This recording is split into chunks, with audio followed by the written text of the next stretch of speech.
Incredible Hulk के last episode में हमने देखा था कि अमेडियस जो है वो हरकुलिस और आर्कएंजल को दोनों को अपने साथ लेता है और पहुंचता है नेमोर के पास। लेकिन नेमोर उनको साफ मना कर देता है कि वो उनकी किसी किस्म की कोई मदद नहीं करेगा, क्योंकि वो पहले भी इल्यूमिनाटी के मेंबर से कह चुका था कि जब हल्क लौट कर आएगा तो वो बहुत ज़्यादा गुस्से में होगा और वो किसी को नहीं छोड़ेगा और उसको रोकने के लिए कोई ताकत काम नहीं आने वाली। तो इसलिए नेमोर उनको उनके हाल पे छोड़ देता है।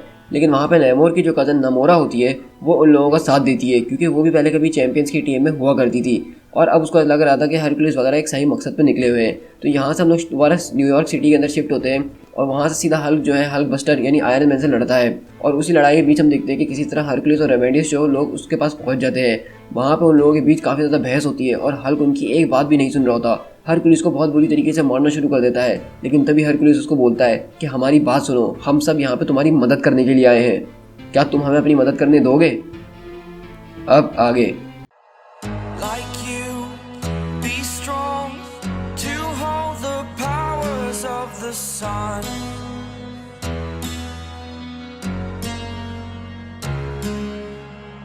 To dream, believe in strength. Now I'm the only one, only one.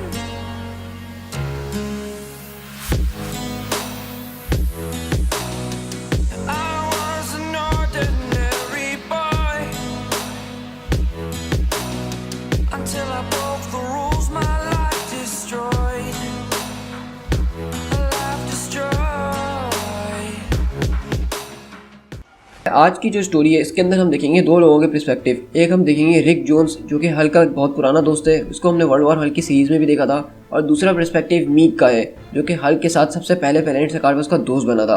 तो सबसे पहले हम रिक जोन्स की देखते हैं जो कि बता रहा होता है कि इतने सालों के बाद हल्क जो है एक एलियन प्लैनेट पे लौट कर आ चुका है और वो अपनी एक आर्मी लेकर आया ताकि वो हम पुनी ह्यूमंस को स्मैश कर सके। लेकिन ये मोरॉन्स की तरफ तो देखो, ये इसके दोस्त बनना चाहते हैं। और दूसरी तरफ वहीं पे मीक भी ये बोलता है कि ये ह्यूमंस बिल्कुल स्टूपिड है, इनको समझ में क्यों नहीं आती है।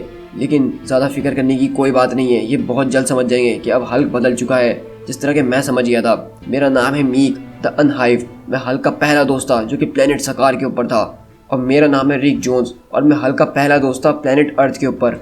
और मुझे पता चल गया है मेरे पास सिर्फ 10 सेकंड रह गए कि मैं हल्क से जाके मिलूँ, इससे पहले कि कुछ बुरा हो जाए। लेकिन हम वही देखते हैं अगले पल हल्क जो है एक जोरदार पैर मारता है ज़मीन पे और सारे लोग उससे दूर उड़ के जाते हैं। तो रिक जोन्स बोलता है मुझे इस बात का तो अंदाज़ा था, लेकिन देखो फिर भी मैं इस गड्ढे में गिरी गया ना। और वहीं पे मीक बोलता है कि सेम उस दिन की तरह, सेम पहले दिन की तरह ये टू हैंड्स हमेशा जो है हर चीज़ को तोड़ता फोड़ता ही रहता है। और रिक जोन्स बताता है कि सबसे पहली दफ़ा जब मैं इससे मिला तो उसने मेरी जान बचाने की कोशिश करी। और वहीं पे मीक बोलता है कि जब उसने मुझे पहली बार छुआ तो उससे ज़्यादा ताकत से मुझे इससे पहले किसी ने नहीं छुआ था। और इस तरह हम देखते हैं कि ये दोनों की स्टोरी बहुत ज़्यादा सिमिलर है, क्योंकि रिक जोन्स की जान बचाने के लिए भी ब्रूस बैनर आता है बीच में और तभी वो हल्क बनता है। और प्लेनेट सकार पे भी रेड किंग से उसकी जान बचाने के लिए मीक की हल्क बीच में आता है। रिक जोन्स भी जो था एक ऐसा बच्चा था जिसकी कोई कदर नहीं करता था। और दूसरी तरफ अगर हम मीक को देखें तो वो भी एक ऐसा ही ऑर्फन था जो कि केज में पड़ा था, उसकी पूरी स्पीसीज़ ख़त्म होने पर आ गई थी। रिक जोन्स के साथ भी बचपन में बहुत बुरी सलूक किए गए हैं, उसके माँ बाप वगैरह उसकी कोई नहीं सुनता था, उसके हमेशा बुरा सलूक हुआ है। और दूसरी तरफ मीक का भी कुछ यही हाल था प्लेनेट सकार के ऊपर, उसको हमेशा हर कोई कमज़ोर समझता था, उसको हमेशा हर कोई तंग करता रहता था। लेकिन जब हल्क उन दोनों की ज़िंदगी में आया तो उन दोनों की ज़िंदगी बिल्कुल बदल के रह गई। फिर इन दोनों का अंदाज़ा होना शुरू हुआ कि आखिरकार ये दोनों कितने ज़्यादा अहमियत रखते हैं इस वर्ल्ड के अंदर, क्योंकि वो अब हल्क के दोस्त जो बन चुके थे। और पहली बार ज़िंदगी में हमें ऐसा लग रहा था कि हम बहुत ज़्यादा स्ट्रॉन्ग हैं। और यहाँ पे इस तरह हम दोनों की पुरानी फ्लैशबैक्स वगैरह देख रहे होते हैं कि किस तरह रिक जोन्स और हल्क का सफ़र इस तरह कॉमिक्स में गुजरता हुआ आया है। और वहीं पर हम देखते हैं रिक जोन्स सामने आता है और बोलता है कि ये मेरा दोस्त है, मैं ही इसका अकेला दोस्त हूँ, इसको मेरी बहुत ज़्यादा ज़रूरत है और मुझे वहाँ कुछ भी करके पहुँचना होगा ही।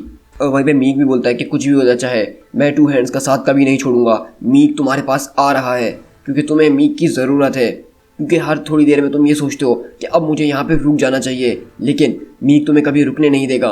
मीक तुम्हें कोई ना कोई वजह देते रहेगा कि तुम आगे बढ़ते रहो, तुम अकेले नहीं हो, मैं हमेशा तुम्हारे साथ रहूँगा। जब तुम्हारे साथ कोई भी नहीं होगा तो तब भी मैं तुम्हारे साथ खड़ा हूँगा। वो ह्यूमन शटल जिसने हमारी सिटी को, क्राउन सिटी को उड़ा दिया, हमारी क्वीन, तुम्हारे बच्चे को मार दिया, वो उस वक्त वहाँ पर मरना चाहता था, लेकिन मीक ने उसे याद दिलाया कि उसको बदला लेना होगा उन लोगों से जिन्होंने ये काम किया है। और वहीं पर देखते हैं कि रिक जोन्स उस लड़ाई के बीच में पहुंच रहा होता है और पीछे से शील्ड के लोगों को बोलता है कि तुम लोग फायरिंग करना बंद करो इडियट, तुम लोग इसको और गुस्सा दिला रहे हो। तो वो लोग ऐसे ही करते हैं और बोलते हैं और वो रिक जोन्स को आके पकड़ लेते हैं। तो रिक जोन्स बोलता है कि मुझे जाने दो, मुझे हल्क के पास जाना ही होगा। तो वो बोलता है कि रिलैक्स रॉकस्टार, हम तुम्हें वैसे भी वहीं पे लेके जा रहे हैं। शील्ड कमांड ने बोला है कि तुम्हारी और उसकी बहुत पहले काफ़ी अच्छी जमती थी, तो हो सकता है कि तुम हल्क को काम करने में कामयाब हो जाओ, तो इसलिए हम तुम्हें ही वहाँ लेके चलेंगे। लेकिन वहीं पर हम देखते हैं कि मीक उनका रास्ता रोकने के लिए आ जाता है और उनके ऊपर अटैक कर देता है। मतलब आप यहाँ पे समझ सकते हैं कि मीक जो है वो नहीं चाहता कि हल्क किसी भी तरीके से या किसी की वजह से भी रुके। वो चाहता है कि यहाँ पे जंग हो और ये सारे ह्यूमंस मारे जाएं और इल्यूमिनाटी के लोगों से हल्क बदला ले, क्योंकि मीक हमेशा से हल्क को पुश करता हुआ आया है शुरू से। अगर आपने नोट किया हो कि वो प्लेनेट सकार के ऊपर भी हल्क को रुकने नहीं देता था, वो चाहता था कि बस हल्क लड़ता ही रहे। और इस तरह हम देखते हैं यार रिक जोन्स और इन दोनों के बीच में भी लड़ाई शुरू हो जाती है। लेकिन हम तभी देखते हैं कि रिक जोन्स जो है मीक के ऊपर गन रख के खड़ा होता है, लेकिन पीछे से आवाज़ आती है कि वो गन गिरा दो ह्यूमन, वरना तुम्हारे इंसान को, तुम्हारे दोस्त को मैं आधा कर दूंगा। क्योंकि हम देखते हैं वहाँ पे मीक के जो साथी होते हैं वो वहाँ पे पहुँच चुके होते हैं और वो मीक को यहाँ पे बचाने के लिए आए हुए होते हैं। और वहीं पर हम देखते हैं कि उसी में से जो बहुत सारे और लोग होते हैं वो बोलना शुरू हो जाते हैं कि मेरे भाई ज़रा रुको, क्योंकि शैडो प्रीस्ट ने हमसे कहा था कि हम सिर्फ उन लोगों को मारेंगे जिन्होंने हमारी क्राउन सिटी को डिस्ट्रॉय किया है, हम इस ह्यूमंस को काट के नहीं फेंक सकते हैं। तो इस तरह से वो जो थोड़ा गुस्सेदार होता है वो उसको मारने लग जाता है और बोलता है क्या अब हम यहाँ पे प्रीस्ट के ऑर्डर्स फॉलो करेंगे या हल्के। तो सब एकदम खामोश हो जाते हैं और बोलते हैं कि हाँ हल्के, बिल्कुल जो हल करेगा हम वही करेंगे। और वहीं पे पीछे से आके बोलता है कि नेवर स्टॉप मेकिंग देम पे, मतलब हम उनसे बदला लेते रहेंगे चाहे कुछ भी हो जाए। और मीक ही है जो अपने लोगों के अंदर भी ये नेगेटिविटी डाल रहा है। तो वहाँ पे बेसिकली एक जो ये नया लीडर होता है इसके और मीक के बीच में लड़ाई शुरू हो जाती है। तो वहीं पे मीक उसके ऊपर अटैक करते हुए बोलता है कि तुम्हारी हिम्मत कैसे हुई कि तुमने हमारे लोगों के ऊपर अटैक करने की कोशिश करी, मतलब तुमने एक हाइव लिंक के ऊपर अटैक करा तो कैसे करा। तो वो बोलता है कि पुअर मीक, लगता है कि तुम मुझे भूल चुके हो। और इस तरह हम देखते हैं कि वो जो मग होता है वो गुस्से में अपने लोगों के पास जाता है और वहाँ पे एक दूसरे को काटना शुरू कर देता है और बोलता है क्या मैं तुम्हें अब याद आया मेरे भाई मीक। तो वहाँ पे रिक जोन्स भी देख के हैरत में जाता है कि ये लोग जो हैं अब आपस में लड़ना शुरू हो गए हैं। तो वो मग बोलता है कि इन ह्यूमंस ने हमारे वर्ल्ड को डिस्ट्रॉय कर दिया था, मिलियंस ऑफ लोग मारे गए थे और हम यहाँ पे ग्रीन स्कार को फॉलो करते हुए सिर्फ इसीलिए तो आए हैं ताकि हम इन सबको ख़त्म कर सकें, हम अपना बदला ले सकें। यही एक तरीका है वर्ल्ड ब्रेकर का, वर्ल्ड ब्रेकर हमेशा ऐसा ही करता है। तो रिक बोलता है कि तुम बिल्कुल पागल हो चुके हो, तुम अपने ही लोगों को मार रहे हो, तुम लोग नफरत में अंधे हो गए हो, तुम लोग बदले की आग में अंधे हो चुके हो। तो वो बोलता है कि नहीं, हम पागल नहीं, हम तुम लोगों से अलग हो चुके हैं, हम लोग हमेशा से गंदगी के और दर्द के अंदर पले बड़े हैं। हम उन लोगों में से भी लो हैं जो कि सबसे लो माने जाते थे, हम उन लोगों से भी वीक हैं जो कि सबसे वीकेस्ट माने जाते थे। अब हमारे पास खोने के लिए कुछ भी नहीं है क्योंकि हमारी फीमेल्स तो पहले ही मर चुकी हैं, हमारी स्पीसीज़ का ख़त्म होना तय है। लेकिन अगर हम मरेंगे भी तो हमें ये रेज जो है हमें स्ट्रेंथ देगा और इस स्ट्रेंथ के साथ साथ हम मरते वक्त भी इस वर्ल्ड को अपने साथ ले जाएंगे। लेकिन हम वहीं पे देखते हैं कि मीक जो है अपने भाई यानी दूसरे भाई को, मग को मार देता है और बोलता है कि ये लेसन मुझे हल्क ने दिया था। और मग बोलता है कि ठीक है भाई, अगर ऐसा ही है तो मार दो मुझे, ये सारी कहानी ख़त्म करो। तो वहीं पर रिक जोन्स बोलता है कि हाँ बिल्कुल, इसकी गर्दन उड़ा दो और इसका पॉइंट प्रूफ कर दो, लेकिन ये गलत है, ये जो भी बात कर रहा है हल्क के बारे में ये गलत है क्योंकि ये ठीक नहीं है और ये तुम्हारे बारे में भी गलत है, तुम ऐसे नहीं हो। तो मीक बोलता है कि तुम मुझे नहीं जानते हो रिक जोन्स, और ना ही तुम हल्क को जानते हो। तो रिक जोन्स बोलता है कि हाँ, लेकिन तुम मेरे वाले हल्क को नहीं जानते हो क्योंकि मैं उसका दोस्त हूँ, वो बिल्कुल मेरी तरह है और उसको मेरी हेल्प की बहुत ज़्यादा ज़रूरत है। तो मीक बोलता है कि फिर ठीक है, तुम अपने तरीके से उसकी मदद करो और मैं अपने तरीके से करूँगा। तो रिक जोन्स बोलता है कि हाँ बिल्कुल, तुम जैसा कहो, मैं उसकी मदद अपने तरीके से करूँगा और खुदा जाने क्या होगा अगर मैं उसकी हेल्प ना कर पाया।